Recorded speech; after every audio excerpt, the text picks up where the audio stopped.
Hello, everyone, and welcome to Beyond the Hire, where we dive into recruiting for the go-to-market space, what it takes to build winning teams, and how industry leaders got to where they are today.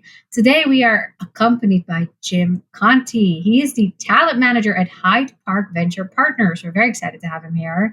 He has been with the firm since 2021, so a few years now. And in this role, Jim provides strategic talent support and consulting to the firm's portfolio of companies. Prior to Hyde Park Venture Partners, Jim served as head of people at dScout and Sprout Social. We love Sprout Social. In these roles, Jim built, grew, and oversaw teams across recruitment, talent management, DEI, culture, HR, and benefit strategy. That is so much. Welcome, Jim. Thank you so much for joining us on the podcast. Yeah, thank you so much for having me. I'm excited to be here today. Thank you. And I'll bring back an old one that I used to say all the time because I forgot to check again. Did I pronounce your name correctly? Conti, right? You got it. All good on that front. Amazing. There's been some names that I've mispronounced. And usually I'm pretty good at checking before we start, but I forgot this time. But you have an amazing career. You work at a really cool company, or VC, I should say. And I really want to dive in. You have done talent roles, right? You're just a lot of really good stuff that I know our listeners will really want to kind of learn from. And maybe interestingly, because we've talked about this previously, you started off as a teacher. And actually, something I've said on a previous podcast is that at Bets, we realized or learned that teachers make the best recruiters. This is a theme. So we now purposefully try to recruit ex-teachers to become recruiters because they are incredible at it. So when I saw that and I saw that you wrote about it too, I was like, wait, that's so funny because that is a profile that we know works so well in the talent industry and in the world of HR. What do you think, Jim, is it about teachers that makes them so good at working in the world of talent? Oh, I could go on an endless list with this one, but I'll choose a couple of key pieces. I think the first one that I would highlight is that educators have to manage a variety of constituents. We can use like business terms, constituents and stakeholders and stuff like that if we're talking about teachers. But when you think about a classroom, you have a classroom of kiddos, you have all of their parents, you have your administration, you have your co-teachers, you are probably part of a union, right? You have all these different groups that you're connected to and have to communicate with and have to find synergies across all of them. And so just that constituent management reflects a lot of what I think like HR and recruiting can feel like. I've also seen a lot of success of former teachers coming into customer success roles as well, where they're working with clients, doing educational components, probably product onboarding, and really focusing on someone being successful with a tool. And I think that recruiting can be an employee being successful in a business, right? So you can kind of have similar statements here. But that's what they did in the classroom all the time, was find strategies for a variety of students, a variety of learners to be successful. So all of a sudden they have this skill set. They just have to figure out how to map what they did in the classroom to a corporate setting. And so I think that there's a lot of strength there. So the constituent management ties very closely to communication as well. You have to communicate very effectively and clearly across those different constituent groups. And I think that's very relevant in a corporate setting. And then the final piece, I will argue that teachers are uniquely positioned to have to learn in their jobs in a way that other roles don't necessarily have to. On a year-to-year basis, you might recycle some of the lesson plans, but science continues to evolve. We learn new things and there's new books and literature that come out. So teachers are constantly having to evolve their practice based on current moment in time, what worked with a group of kiddos 5-10 years ago, maybe doesn't work today. So they're constant learners. They're constantly evolving their craft. And so they bring that mindset into work as well, or into other jobs, I should say, outside of education. And so I've always seen the educators that I've hired being those that like really deeply engage in learning and development activities and were very active in their own career development as well. Something that I look for, something that I am excited to be able to encourage is someone's own self-discovery versus me being very dictating, here are the next steps you have to take kind of thing. So when you see people's CVs, when you see that they've been a teacher, is that always a major green flag for you? It is for me. I know that it's not for others, right? It was actually funny. I was at an event last night where the husband of one of my former employees was there. He's now a founder in the Chicago community, and we were catching up a little bit. And we were talking about just his wife's journey, leaving the classroom and coming into, she joined us at Sprout Social on the customer success team. One of the things that we were talking about was that I was able to bring in that belief system around the power of an educator. But what she did was she went and got her Salesforce administrator license certification. Oh, nice. And so she was able to present in terms of her CV, this balance of like the thing that I saw and knew, which was the educator piece. And I knew I was going to have to like go to bat with that leader on the CS team to be like, no, I think we should really take a look at this person.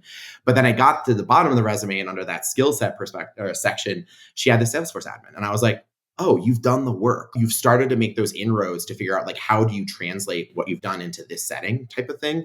And that I was able to bring that and be like, listen, I'm an advocate for the educator. And they've also started to do some of the training. You know what I mean? And so that pair piece. But yeah, for me it is. And I look for ways to be able to champion former educators as often as I can. That's amazing. And how did you personally switch careers from being an educator to what you do today? It's an interesting story because if you just look at title and organization, there's a kind of how does this map together correctly type of thing. Yeah, because if I look at LinkedIn, you go from sixth grade teacher to director of national recruitment, inner city teaching corp, which it still has teacher in it, teaching. The kind of connection there was that when I was an educator, what I found is I really loved working with adult learners. In my second year of teaching, had the great privilege of leading a curriculum mapping exercise across, we were a middle school, so 5 to 8 middle school, the various subjects and levels that we were hitting to ensure that we had not just consistency of delivery, but that we weren't overlapping. Literally, I was in my second year of teaching, and one of my very advanced students, the first week of school, was like, Mr. C, we learned this last year. And I was like, well, it's what the textbook says I'm supposed to teach you next. And so that kind of led into this like curriculum mapping thing. And so through that activity, I really loved working with my peer educators. They were very active in this process. They were really excited about thinking about how do we deliver the best educational experience for our students. And that really kind of got me jazzed. And I was like, not quite sure what I wanted to do with my career, but I knew I wanted to work with adults in some version of career progression, learning and development, expansion of their lives type of statement here. Yeah. And coincidentally, the recruiter position for the organization that I had become a teacher through became available. And so in classic recruiter fashion, I reached out to that person. I was like, hey, can we get a coffee? I would love to hear more about the role. Do you think I could be a fit? And in fairness, they were looking for someone that had a recruiting background to come into it. I was able to advocate as a former participant in the program that I could speak more intelligently and eloquently about the experience of being a first year teacher through the program than someone who hadn't done it. So that's kind of my pitch as I came through and ended up getting the job. But as I came into that, what was interesting is that it really looked like a university recruiting role. I was doing on-campus recruiting. I was on college campuses from basically Labor Day through Thanksgiving, doing the recruiting piece. And then I was doing the interview piece from, say, like MLK through maybe 2 or 3 months past that. So up until end of March type of thing. And so it was interesting because I would see the same campus recruiters from corporate entities at these career fairs that I was going to. And all of a sudden I was like, this is like a job. I had no idea that that was really like a career that we could get into. I was just kind of doing this thing, recruiting for this teaching program I'm part of. And so what that really led me into was starting to research and learn more about recruiting as a craft. What does a recruiter do every day?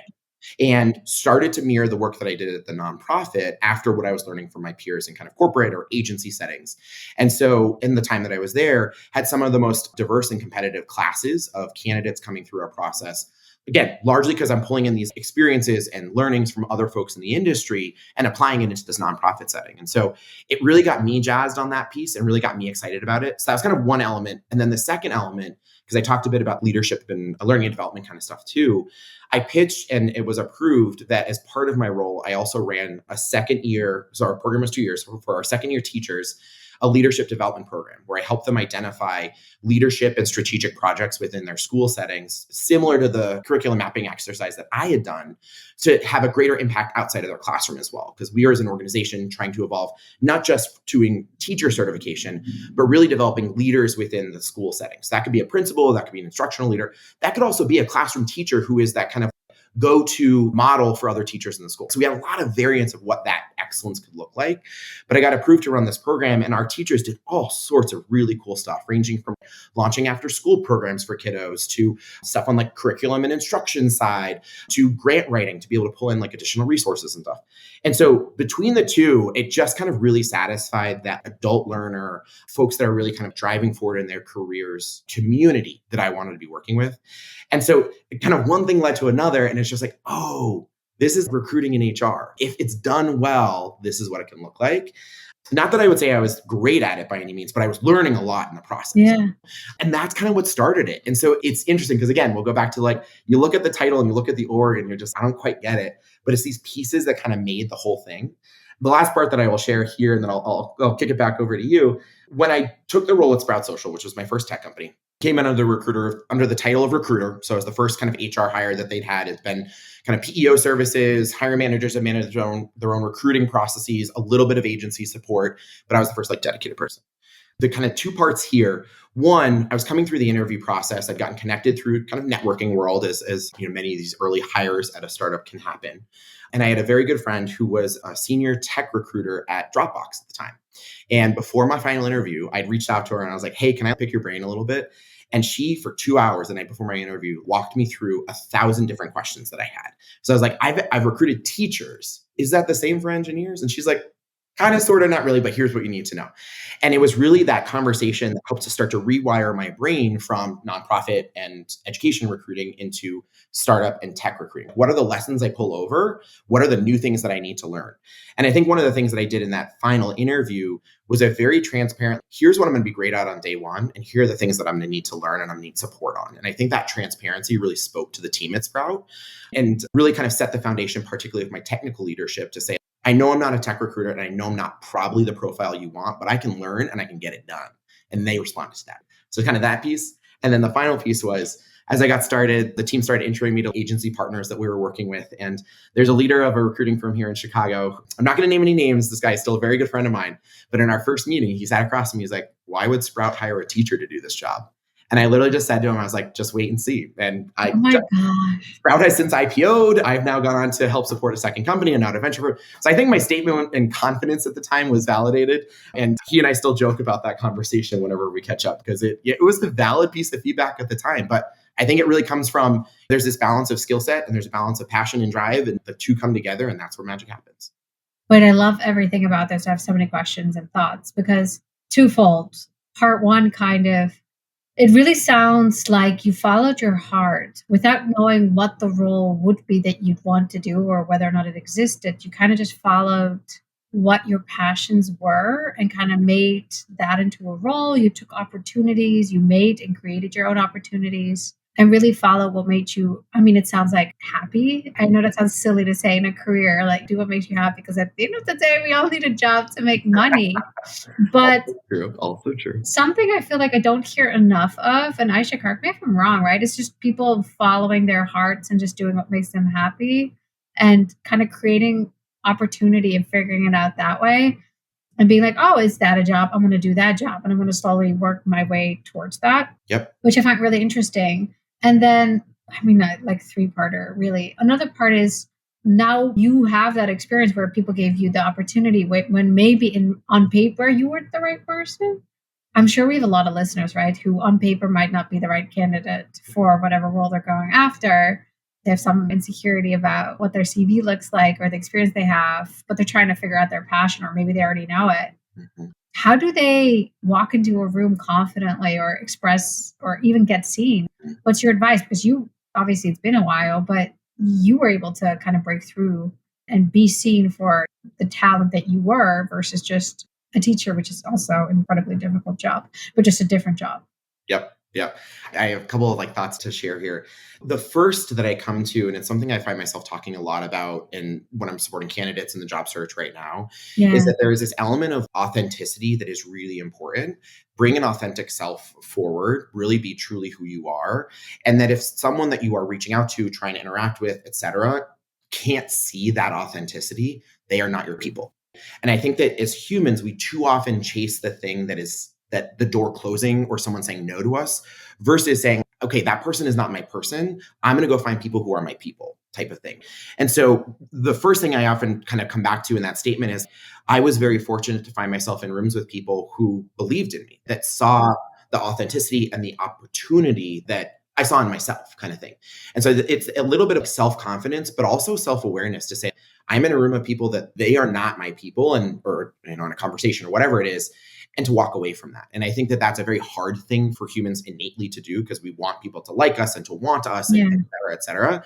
But the reality is that is not a natural fit everywhere. And so being very honest with yourself about that, I think, is really important. Two, I think it is leaning into those folks that do say yes and not over asking from them. I think that's a very important thing. I see that mistake a lot with young folks just starting on their careers. They ask way too much of a mentor or way too much of I get outreach from folks that are from the same university that I came through and they want to talk a little bit about career stuff. And it's ask the right amount in terms of where our relationship is right now. But if someone says yes to a conversation, opens the door for you, come into that with a really humble mindset that you are there to learn as much as possible from this person. At the end of the conversation, You might not have learned anything, but as long as you're open to the learning, I think that that's really where that kind of mindset is really important.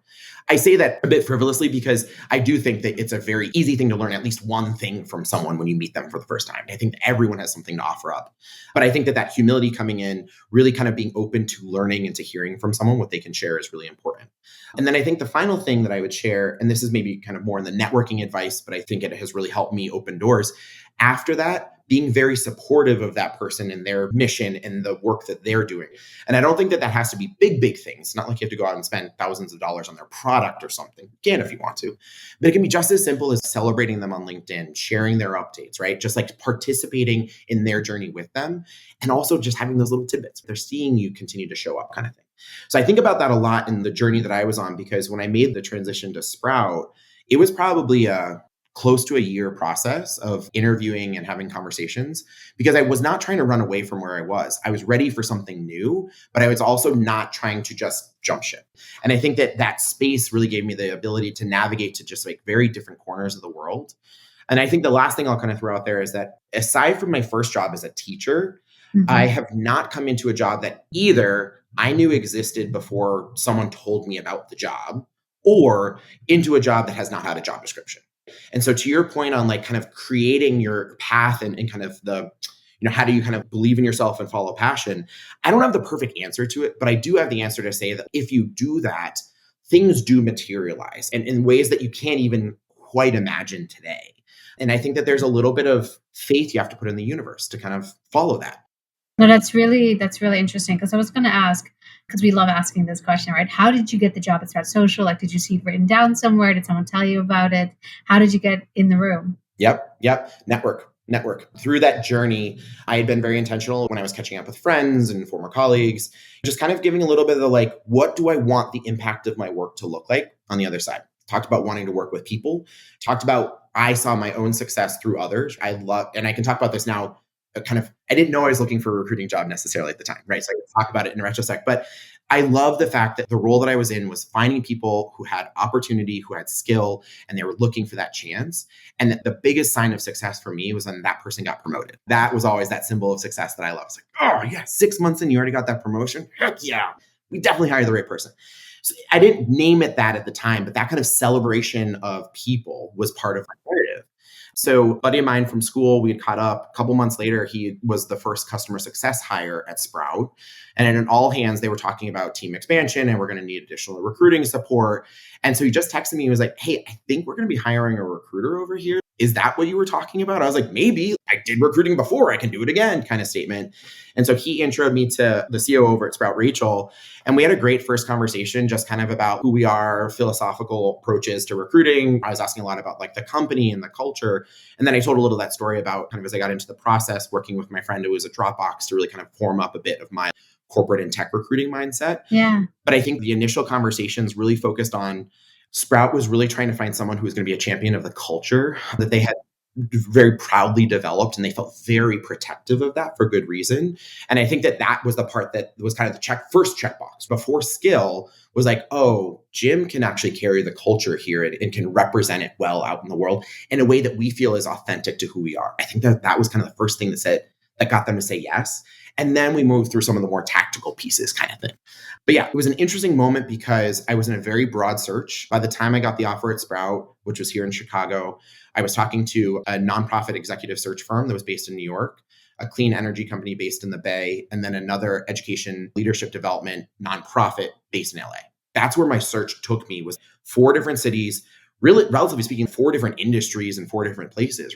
And so we're talking about this like following passion piece. You can look at my resume now and it's kind of like, cool, teacher into recruiting, into head of people, into venture. And it's like, oh, that kind of all makes sense. I could have been on a very different journey had I made a different time, because I was really kind of open to what does the world have for me. I love that. And I love that your friend thought of you, right? It's putting what you want out there, talking to everyone kindly who will want to hear about it, about what you're looking for, and then the right people saying your name in the right rooms. Oh, oof. And I think it makes sense, the culture part. For those who don't know Jim in real life, he has a big personality in the best possible way. You can carry a room. It makes sense to me that you're the one who's asked to be on maybe on a panel or like on a podcast or, to guide a conversation because you're good at stuff like that. So, which is why also I was like, oh, we should get Jim on the podcast when I was talking to Aisha and the rest of the team. You have that energy. So I completely understand why they would kind of take a risk, quote unquote, on someone maybe who didn't have the right experience, but who they could tell, like based on just the energy that you bring into the room, that you could help with that company culture. And obviously, with your eagerness and your experience already, you could learn the rest. That absolutely makes sense. I like that. You really, again, you followed your heart, and also you know what you're good at and what makes you stand out and being authentic. So what then, because you were there for almost 5 years, made you decide to take the step and move and go to a different company? Because I think that's also a very different choice for people to make. When do I stay? When do I go? When is it no longer the right fit for me? And is that your decision? Is that the company's decision? It's always kind of, what do I do in my career? And when do I play it safe? And when do I take a risk? Yep. So there were a couple of factors that kind of played in. At the core of it, I think it's really around, I was very curious about how much of the Sprout experience was a replicable success story, or things that I could take with to another business or another environment that probably not exactly the same, but looked close enough and would kind of replicate and have a similar success. To be a bit more tactical, I'm a builder. I love the 0 to 1. I love, give me a blank screen and a pile of resumes and figure it out.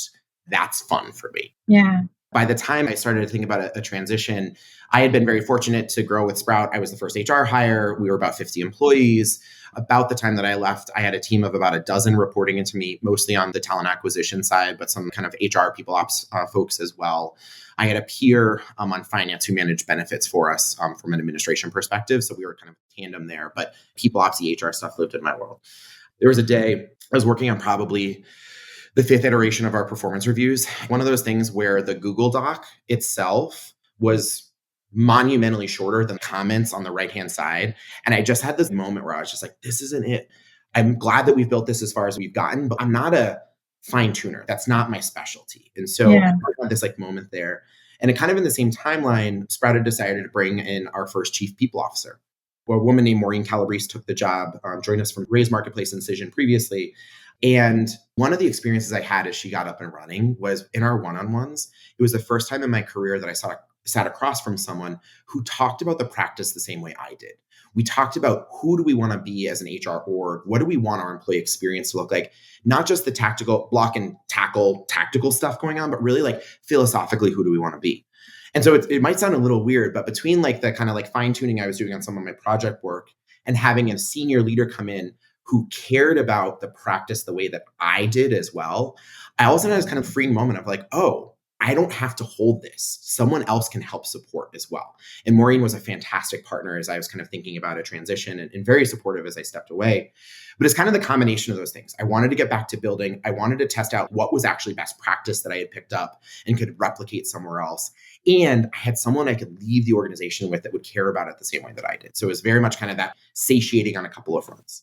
When I ultimately got to the opportunity to look at dScout, which is where I went next, the thing I would also add in is that I was very fortunate at Sprout to be kind of a poster child of come in, work hard, and you can advance the organization. And I was very lucky to have a lot of success and advancement there. In looking at the opportunity at dScout, they were looking to hire someone that was going to come in at a leadership level. That was going to be part of the executive leadership team on day one when they showed up and sit in that room kind of moving forward.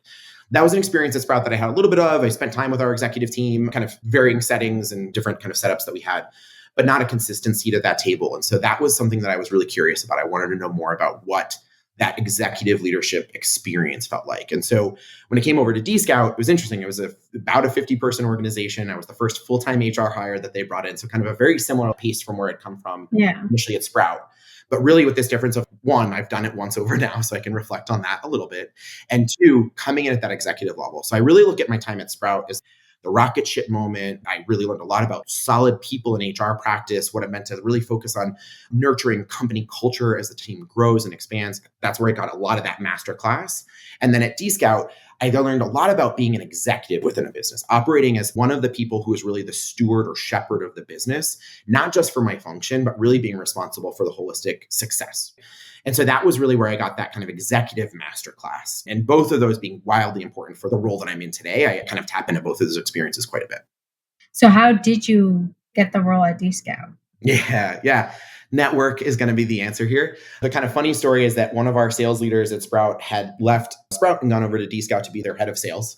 They were starting to talk about a first HR hire, and he asked me to talk to the COO of dScout and say, just kind of give some perspective and feedback. So we met up, a guy named Chip Hart, still a good friend and mentor of mine, sat across from him. He laid it out for me, and I told him he was hiring the wrong thing. I was like, I think you're focusing on the wrong part of the kind of HR cycle. I think you need to focus more on kind of the entry point. You just raised a funding round, like you're gonna be hiring a lot. I think you need to focus on the kind of recruiting, onboarding, culture pieces to really kind of set the foundation for that. Anyway, give him all this feedback. Left the conversation. I kind of tore it apart, and Chip would laugh at it in this conversation here too. But a couple of days later, he reached out. He's like, I really appreciated our conversation, and your feedback was really helpful. Would you talk to our CEO about this? And so that kind of started the process. It was kind of an accidental stepping into their interview process, but it's kind of a good lesson, I think, in the search process that as much as you're able to be authentically yourself and show up the way you will show up in your job is really important. So like Chip got this experience with me where I gave direct but caring feedback, very much in the vein of trying to help him and the organization get where they needed to go. And he was like, I think that's what he looked at. He's like, whether or not I agree exactly with what Jim said, this is the type of person we need in the role type of statement. And so I reflect on that a lot with candidates now, where it's, you need to present a version of yourself that gets that person to say yes to the next thing, but also has to be a very authentic version so that if there's some part of how you deliver feedback or the way you communicate that is not going to work, you want to suss that out early in the process. You don't want to start and 6 months in and be like, oh, we don't give direct feedback here and everybody thinks that I hate them. Like that was a miss in the interview process type of thing. So it really kind of being that authentic person in the interview process, I think, is the superpower that I brought there. I really love this. And I can tell by Aisha's face too, right? Like getting the new gig through the networking, or literally just like showing up as you to the interview process and just chatting with them. And that turns into a role. It is really nice. You make it sound so easy, but I know it's not that easy.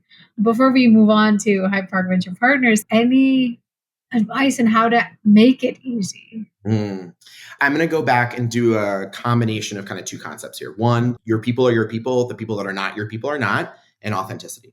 I was interviewing at a friend whose company was a creative agency here in Chicago, and they were hiring for kind of like a VP of people type of role. And she was like, hey, are you interested? And I'm very pro, like, say yes to a conversation, see where it goes. You don't have to go further than that. But I said yes to a conversation, met up with maybe a COO or something like that for a coffee. And he was like, hey, will you come in and meet some of the team? So I came in and met some of the team.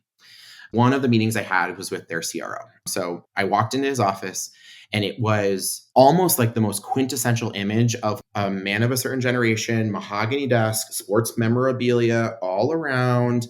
At one point in our conversation, he did hold a baseball bat in his hand, and I was just Oh my gosh.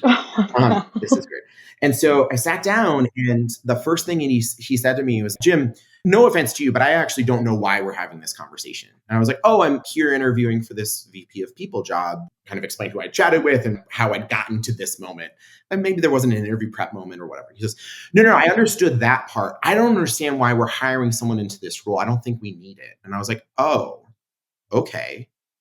Well, I mean, I guess we can spend our time talking about whatever you want to talk about in that case. Because I was in that my people are my people thing. I was like, if I have to convince this guy that he needs a head of HR, this is going to be an uphill battle. And I have a great job right now. I do not need this. So that was my first thought. He was like, yeah, we can just do that. What would you like to know? And I was like, what keeps you up at night? This is a big job. What keeps you up at night? Literally the next thing out of his mouth was, oh, thing keeps me up at night? It's who do I have the right people on the team to achieve my goals? I almost fell out of my chair. I was just like, what do you think a head of HR helps support you with? And so ultimately, I did not move forward in that process because I was not interested. So funny. It was just this wildly bizarre moment. And so I share that story as kind of like a cautionary tale where it's a combination of your people are your people. And I was in a room where that was not my people. And I'm not going to sit there and advocate that you need to hire this role or me if it's not a good fit. And so that authenticity piece being the other side. The rest of our conversation, I talked about recruiting strategy, commission plans, how do they incentivize their team? I basically gave them 30 minutes of free HR consulting because that's what the conversation turned into. So I was authentically myself there, but I was also, these are not my people. And so I think combining some of these elements, and it takes a little bit of self-confidence or self-fortitude to walk away. This could be a great opportunity, but it is not the right opportunity for me. And I know that can be tough for folks that are in the midst of a job search, and that can feel hard to say no to something. And there's obviously a personal financial question that is in the background for everyone in terms of a job search. I'm not commenting on that, but find the people who are your people and be authentic, I think is just really the core I want to celebrate here. No, That's beautiful and so true. And also, I appreciate you acknowledging the fact that it's almost a luxury to be able to say no financially, Yep. because sometimes you don't have that opportunity. Yep. I have like a million more questions, but I want to make sure we get through everything. So then you ended up leaving dScout for Hyde Park Venture Partners. So I want to hear everything. How did you have to find out that this was a gig you could do? How did you find the job? Did the job find you? I want all the details. Yep. I love it. I love it. I love it. First thing I'll say is that being at two venture backed companies, probably had 10-ish notable VCs on our cap tables. Yeah. I've never worked with a talent partner before. So I did not know what this role was or what the expectations were or what to even. Interesting, though. That's interesting. So I came into it very blind. Very different than some of the other stories that I have told. Hyde Park actually did a very good job of circulating an actual job description amongst the HR leadership community here in Chicago. And so it got forwarded to me probably 2 or 3 kind of networks or friends that are just like, hey, this hit my inbox if anyone's interested, kind of statement. When I was looking at it, I'm going to go back to part of my transition from Sprout to dScout. When I was looking at the job, the thing that really struck me was the portfolio concept, right? Hyde Park, we have just over 60 active investments in our portfolio at this point. And so I'm thinking I'm coming from Sprout, one context, to dScout, a second singular context. And then looking at this portfolio concept where I'm like, whoa, I get to see like 60 ways of building a business all at once. That is cool.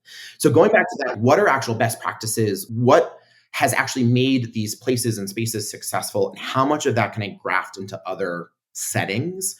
Got reactivated in my brain again. I started thinking a lot about, cool, what are the lessons I can share? What are the templates, resources, et cetera? And also, what isn't valid? And what do I need to relearn? Or this one topic is bespoke everywhere, no matter what type of thing. So that was the thing that really kind of got my brain going. And I was like, oh, this is interesting. This is interesting. The funny kind of backstory here, though. So they launched the role as a new role coming out of Fund 3, which was launched at the tail end of 2019. So coming into 2020, this role gets posted and kind of circulated around. I reach out and say, hey, I would love to have a conversation. Like, tell me a little bit more about it. That conversation gets scheduled for Monday, March 13th, which was the first day that I had sent my entire company home to work remotely for a 2-week period for this thing, COVID, that was floating around. Yeah. Yep. So I remember. We all have a story from that moment. This is my story from that moment. It's like, it's call. So I hop on the phone with Guy Turner, who's one of our founders and managing partners here. And we have a great conversation just about the Chicago tech scene and HR and the early stages and kind of all that stuff. And he gets to the end of the conversation. He's like, how are you feeling? Is this interesting to you? And I was like, I'm going to be honest. It is, but I just sent my company home for 2 weeks. I just don't know if this is the right time for me to engage in an interview process. And he goes, I'm really glad you said that because we said the same thing earlier today. So they had decided they were going to put the role on hold just based on everything that was happening. But we'd already had the call scheduled. He's like, I wanted to at least kind of see that. Yeah, that's nice. That's your people. That's nice. Exactly. What's interesting from there, and this is where I don't know how to suggest for folks to replicate this necessarily elsewhere, but basically they put the role on hold for about a year, remainder of 2020, relaunched it in early 2021. But what that gave me the chance to do is stay in touch with Guy across that time period and basically act as if I was in the role. Signed up for the newsletter. I'd see roles get posted that they were looking for and be like, hey, here are candidates that might be a fit for them. I want to pass it over. Would congratulate them on new fundings that we're going through and be like, hey, actually the team had this question on recruiting. Do you have a tool that would help with that kind of thing? So it's interesting because I kind of acted as like a pseudo talent partner for kind of that period of time. They got to see the results of my work and what it could kind of turn into. And so when the role reactive in 2021, we reconnected and kind of restarted the process. It felt very natural at that point because we kind of been working together for a couple months at that point. And so while the pathway of the job description getting circulated in kind of a more traditional application route than some of my other roles, the actual interview process looked very different than an actual interview process. I did do formal interviews before I got the role and stuff like that. But there was this kind of bulk of work between myself and the team that existed that was pretty unique, I think, for them to be able to reflect on. When I decided to take the role, the portfolio concept was the thing that continued to kind of march forward for me as kind of the anchor for what I was really excited about working with this just like wide array of companies. And I want to give my C-suite team over at dScout, Chip, who is my boss, and Michael Winnick, our founder and CEO, they were nothing but wildly supportive. They knew how unique this opportunity was and were just the first people to say, like, you got to take this. We'll figure it out here. You've done incredible work. We're good. We'll figure it out. And so I'm still deeply grateful for them to really make my transition as simple and easy as possible and being really excited for me in the process too, which meant something.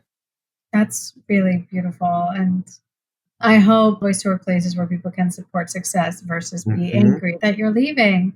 I always say never leave a job burning bridges, right? You never know when I don't just want to say don't burn a bridge because you might need them, but you also might want them. You might want to be in touch with them, but that's really kind of them. Yep. All right. So start this role. Tell me, how different is it from what you thought it would be?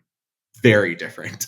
I don't know that I could articulate for you now the exact mental image I had of the role then, but I can confirm that what I do now is different than what I thought I was going to do.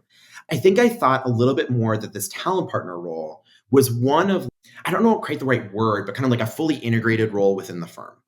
Yeah. Not that I'm not integrated with my team, but what I found out is that I have basically crafted like a one-person consultancy within the venture firm.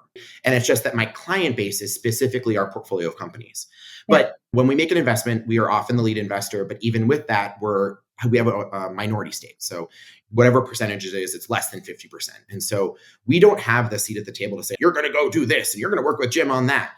A lot of my role is building trust with our founders first, so that they look at me as a resource for them that has their best interest and their company's best interest at heart, and that I happen to be connected with the venture firm as well. So there's a very kind of fine line that I have to balance there. Of, we're going to talk about some sensitive stuff. I've worked with founders on exiting a co-founder or really sticky employee relations issues and stuff like that. I'm going to work with you on some sticky stuff. And I recognize that I work for your investor as well. We can talk about the appropriate line in the sand there in our work. But that was something I really had to learn a bit in terms of my practice of how to have that conversation. That's interesting. That's very, very interesting, because obviously I've never worked at a VC before. The way I see it in my mind kind of is, at a company, the HR department works for the company, not for you. So I'm always like, yeah, they want to be there for you, but also they work for the company. So like, I guess that's you with the portfolio companies. Correct. Very, very interesting. As in, you're on their team, but you're also on their team. As in, like, it's a fine line to walk. That's really interesting. Yeah. And also, as teams continue to grow, it's interesting because I often work with the founder initially, but actually kind of quickly out of that, I'm like, listen, the founder has a lot of people in their ear. They have the board and investors. I tend to find that a lot of my work actually happens with the founder's direct reports. As they start to hire their lieutenants to run the business, those are the folks that really need talent partner support specifically, because they're the ones that are actually doing the org design, deciding who's going to come into the organization next. They're creating the policies, practices, procedures. And so it's interesting because it's not just building that trust with that founder, which is typically who I'm building the trust with in that initial kind of post-investment period, but building the trust that that person will then connect me to their head of operations and their head of finance and their head of engineering that they hire in the next 6 months. And that actually a lot of my best work is with those folks as they're kind of working within their departments. And for those who don't know yet, I feel like we've probably quickly mentioned it. What stage company does Hyde Park Ventures typically invest in? Yeah. So a first check going into somewhere pre-seed, seed, or early A. So I obviously think a lot about headcount in this way. So anywhere from like an initial founding team, so say 2 to 5 people, through about 10 to 15 employees is where we'll make our first initial investment. And then the other part I'll kind of throw in there is that if it's just an initial founding team, they're probably bringing on a few people in the next couple of months, but not a ton of hiring typically happening at that round. Really a focus on getting an initial product out, getting a couple of customers on board, and then kind of starting the commercialization process from there.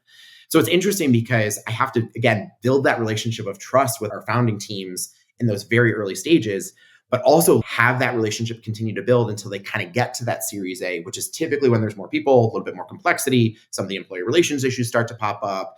And that's when I'm actually getting activated most, is when they're getting a little bit bigger. So it's this very interesting balance of relationship building, trust building to start, maintaining that across time. More of my time is kind of in that Series A-ish range because there's just more complexity.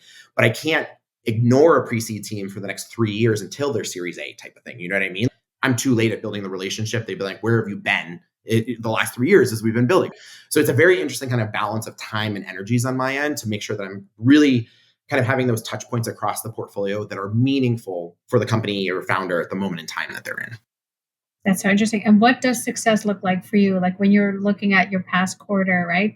What does success look like in your role? Yeah, it's a question that we chew on constantly. And so for any of my talent partner peers that are listening, reach out. I'd love to chat about this. So please do message Jim and me. Let me know too. yeah, right. I'm like, this is a great conversation to have. The way that we've kind of struck the balance here, it's interesting because ultimate success for the role won't be seen for 8, 10, 12 years down the road. A successful exit of a company from the portfolio is ultimately the sign that we're looking for. Yeah. And so trying to figure out what are some of the indicators before then, we've kind of come to a balance of some like kind of guardrail metrics. So that's a lot around engagement metrics, so kind of an NPS type score, some stuff around additions to our talent network, right? So candidates and service providers that are new to us that we're adding in, board member candidates and contacts that we're making. So there's kind of those kind of like, here's kind of just guiding the process. The other side is what my boss calls venture karma. And so the venture karma piece is, does a founder feel supported that if they are to reach out at 6 p.m. on a Friday, that they know someone at Hyde Park will pick up the phone and help them? And that can get represented in the NPS to some extent, but it's a more nuanced, do you see us as the support system for you that you need? And so that's a much more anecdotal part of the story. And so whether we're talking to our founders and just kind of their feedback, but honestly, more like our founders introing us to other founders that they're meeting, they think that we're a strong partner and kind of making those connections for us. That's a lot of what we look at as well. So it's kind of this balance between some numbery pieces over here, but a lot of making sure that we are truly who we want to be within the markets that we serve and that we are authentically being that. I'm going to bring up authenticity here again. So it's kind of a balance between those two.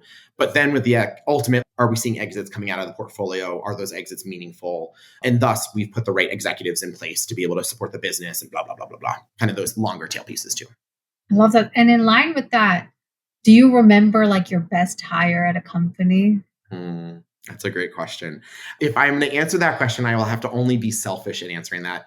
In that the first two hires I made the first hire I made at Sprout and the first hire I made at dScout, they were individuals who, like myself, had strong skill sets, really passionate, but were going to be new into the role that they were actually coming into. So I saw both of them as very much kind of a version of myself, just a step before. Yeah. Both of them have since stayed within those respective organizations. Molly's still at Sprout, Carolyn's still at dScout. They have advanced within their practice and are just absolute ballers at what they do now. And it's very much the classic. I hired them, I believed in them, but they are the ones that created their own success. And so that is still to this day the proudest hires I have. They were my first on my own team. And so that I think is a particularly special relationship. That's really I'll also beautiful. throw in there, Carolyn and Molly, if they're listening, will laugh at this. Before I let Carolyn accept the job on my team at dScout, I made her go get coffee with Molly, and I texted Molly. I was like, be brutally honest about what it's like to work for me. Like, do not let Carolyn take this job if she does not want it. She went into the coffee. She came back. She's like, I still want the job. And so I was like, all right, you've heard the good, bad, and ugly at this point. So here we go.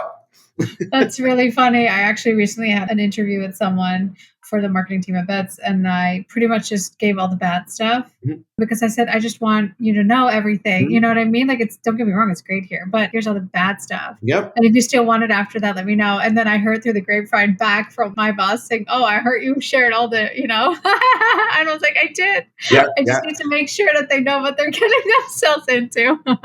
The way I'm talking about that these days is you're looking for an employer whose baggage matches your own.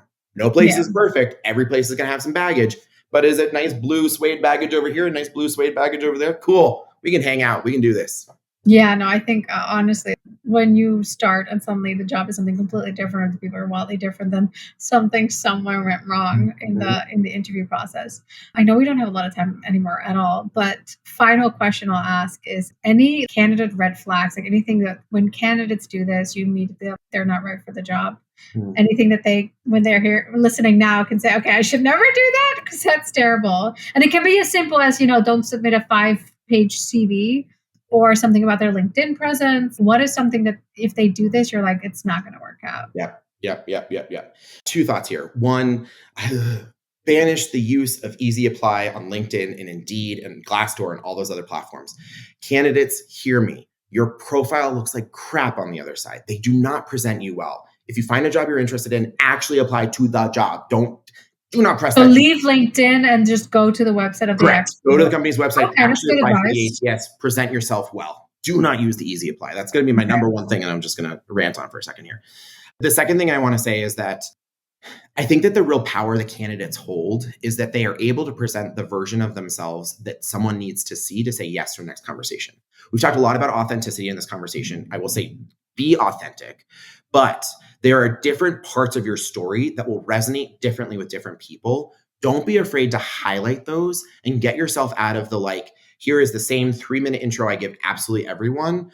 Spend a little time researching and listening to the person you're talking to so that you can make sure they hear what about you they need to hear to say yes to the next conversation. That's really good advice. That's what I got for today. Not so much on the red flag side, so I apologize I'm not hitting that too hard. But I think maybe I'll convert it and say the red flag is if you just say the same thing to everyone, you're just not going to get anywhere.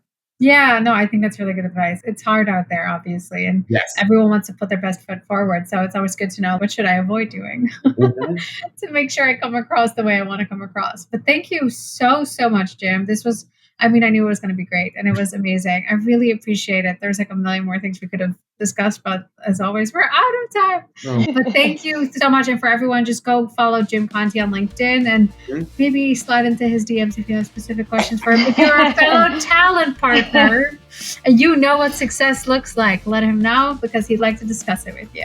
And I would love hope it. you all learned something. And thank you all for listening to Beyond the Hire. Thank you.